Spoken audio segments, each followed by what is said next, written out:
नमस्कार, मेरा नाम सूरज है और आप 7 PM बिहार देख रहे हैं। हमारे साथ पटना के पालीगंज विधानसभा क्षेत्र से भारतीय लोक चेतना पार्टी के उम्मीदवार हैं।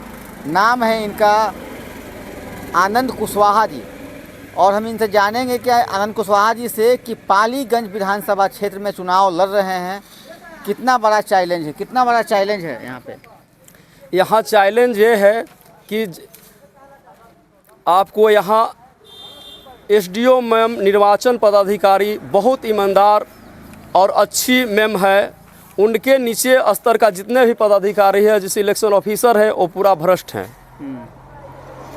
क्या दिक्कत हुआ आपको? साजिश की तहत जो है 14 तारीख को हमने नामांकन दाखिल किया था। 14 तारीख को नामांकन दाखिल किया था। मेरा शुभचिंतक लोग रात्रि में बताया कि आपका तीन सेट में किए, तीनों आपका रद्द हो जाएगा। उस दिन से मैंने निगाह बनाया यहाँ अनुमंडल कार्यालय पर, और मैंने 15 तारीख को एक सेट में फिर नामांकन दाखिल किया, और 18 तारीख को टोटल प्रत्याशी का शपथ पत्र निकाल करके मैंने एक जो है कि आपत्ति दर्ज किया, लेकिन आपत्ति दर्ज पर कोई सुनवाई नहीं हुआ। इलेक्शन ऑफिसर के द्वारा कोई सुनवाई नहीं किया गया।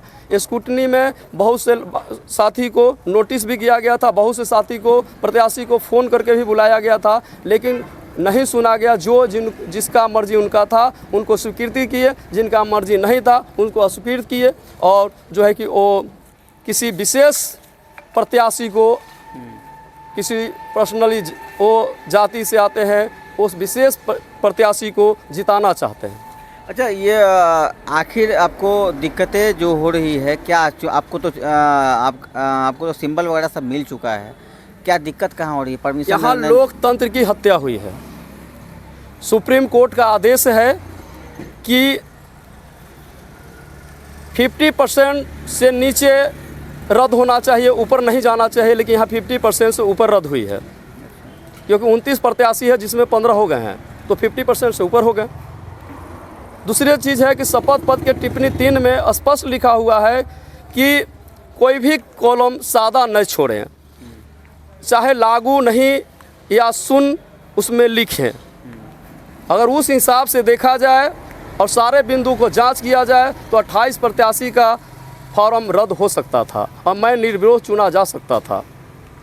लेकिन यहाँ मनमानी किया जा रहा है, धांधली किया जा रहा है, जो मन में आ रहा है वो किया जा रहा है, और किसी को बुला करके शपथ पत्र चेंज कर करके बदल करके उनको जो है कि स्वीकृति दी गई है, और किसी को सिर्फ एक कॉलम छूटा हुआ था उनको जो है कि रद्द किया गया है। जैसे राम जन्म शर्मा जी हैं, माननीय राम जन्म शर्मा विधायक जी हैं, पालीगंज का विक्रम कापुर में रह चुके हैं, यहाँ से भी दूसरे बार चुनाव लड़ रहे थे। इसके पहले भाजपा पार्टी से चुनाव लड़ रहे थे, अभी जो है कि निर्दलीय लड़ रहे थे, और जानबूझ के उनका भी स्वीकार किया गया है माननीय राम जन्म शर्मा जी को।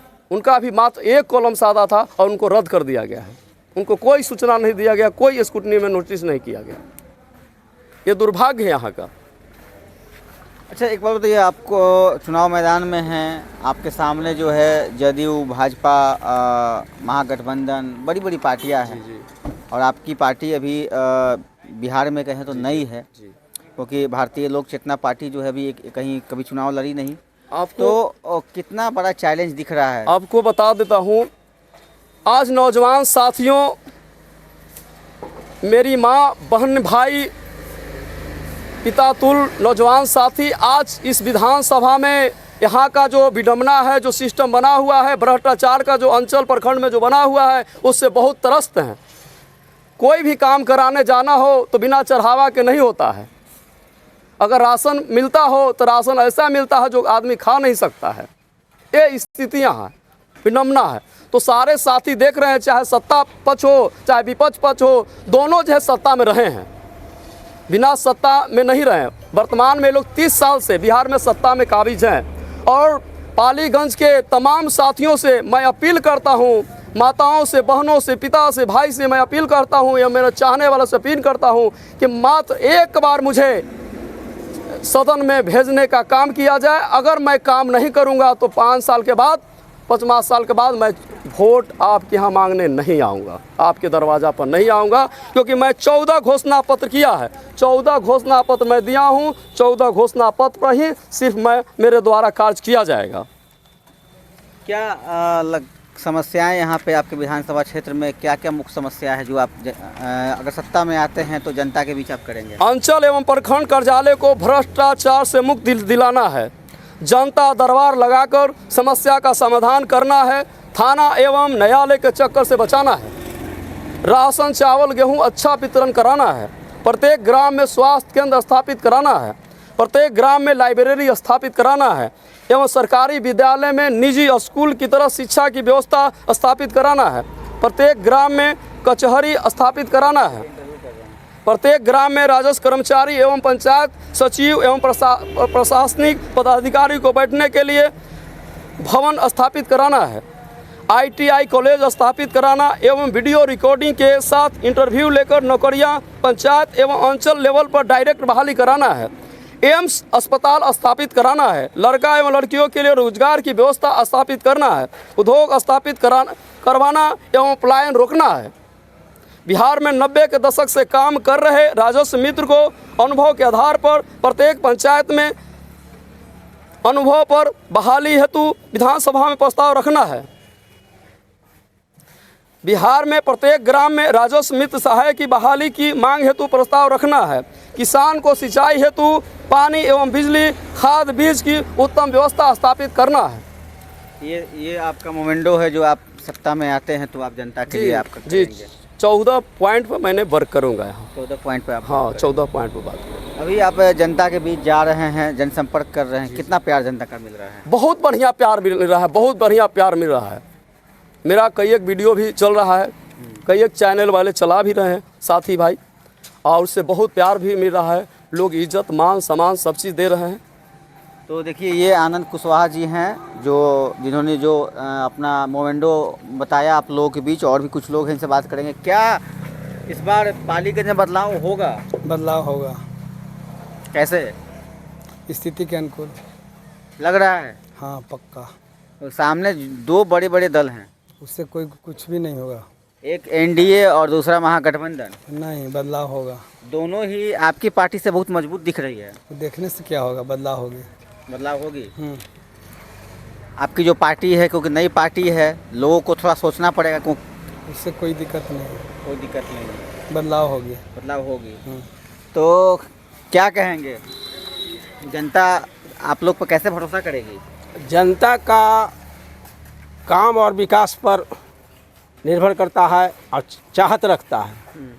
अभी तक जो भी यहाँ विधानसभा में चुनाव जीत कर गए हैं, वो जनता को मांग को, डिमांड को पूरा नहीं करें। भ्रष्टाचार जो है, जो त्रुटियां है, जनता त्रस्त है, वो उसको निवारण नहीं कर पा रहे हैं।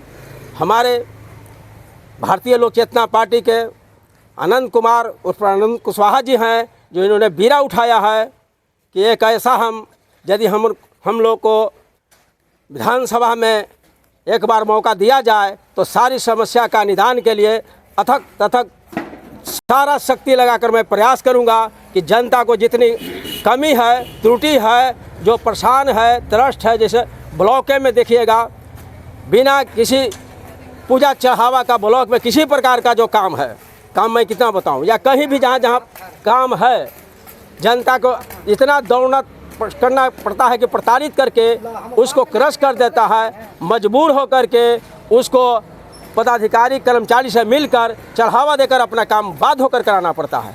इसके समस्या का निदान एक हमारे नौजवान कर्मठ शिक्षित अपना ये सोच बनाया है कि पालीगंज विधानसभा को मैं जीतकर एक अच्छा मुकाम, अच्छा एक कामयाब बनाऊंगा और जनता को हर त्रुटि परेशानी से राहत दिलाऊंगा। बिहार में जो 243 विधानसभा है, उसमें बिहार का नंबर 1 पालीगंज विधानसभा होगी। तो देखिए ये भारतीय लोक चेतना पार्टी के उम्मीदवार हैं, जिन्होंने कहा कि पूरे बिहार के 243 में से नंबर 1 विधानसभा क्षेत्र पालीगंज को बनाएंगे। हालांकि इनके सामने चैलेंज बहुत बड़ी होगी, क्योंकि एक तरफ जहां NDA है और NDA से जो प्रत्याशी हैं सुनील यादव, जो LDP-R के टिकट से चुनाव लड़ रहे हैं, वहीं दूसरी तरफ महागठबंधन से भाकपा माले के टिकट से जो है संदीप सौरभ, जो वर्तमान में भी विधायक रह चुके हैं, और ये उनका दूसरा टर्म होगा। तो इनके सामने चैलेंज तो बहुत बड़ी होगी, लेकिन जनता जनार्दन है, जनता कभी भी पाला पलट सकती है। जनता जिसे चाहे आसमान पर बिठा सकती है और नीचे भी गिरा सकती है। अब ये देखने वाली बात होगी कि 14 नवंबर को क्या होता है और किसकी होती है जीत, किसे मिलता है कुर्सी, किसकी होती है सरकार। आपकी राय क्या है, हमें कमेंट बॉक्स में जरूर बताएं। नमस्कार।